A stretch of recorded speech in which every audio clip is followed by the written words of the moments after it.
Yeah, the gods always seem to be on Nate Diaz's side. I mean, I did not think the Chimaev fight was a good fight for Nate.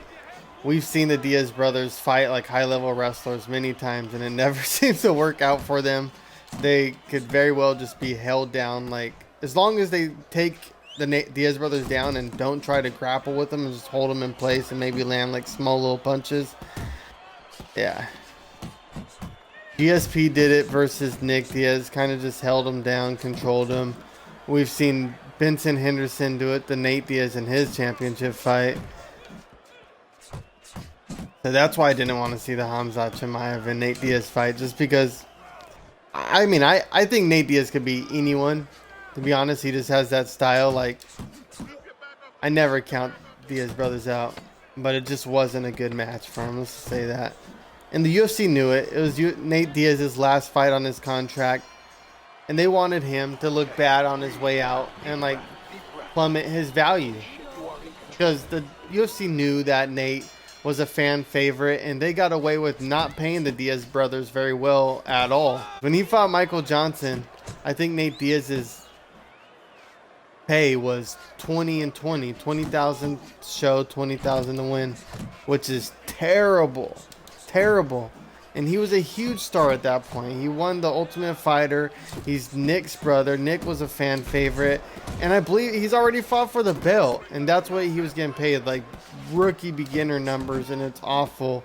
But yeah, luckily the fans started backing him more. He got that Conor McGregor fight, and let's be real, Conor McGregor did put Nick Diaz on that like ultra superstar type of level. Nick and Nate were always stars, but Nate just fucking skyrocketed after beating Conor McGregor. When that fight happened too, I was, oh my god. That fight was so fun. Nate Diaz just got off a boat in Mexico, fat off of tacos and cervezas.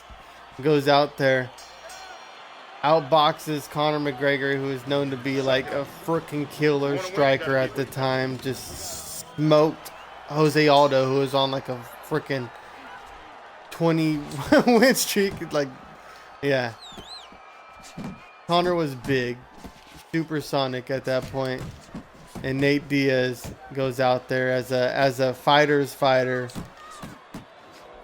and chokes out Conor McGregor, makes him look silly, and then has that classic line, "I'm not surprised, motherfucker." Just beautiful, historic. Like, it's sad if Nate Diaz doesn't find the UFC anymore, but he's 37.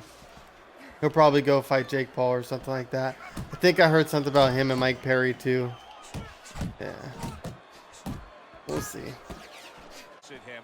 To be honest too, that matchup, Tony Ferguson versus Nate Diaz, I loved it. I was excited for it, but it also made me nervous. Obviously wanted Nate Diaz to win. I know Tony also has good wrestling, and he has like tricky, weird, unorthodox striking. And Nate Diaz does get hit.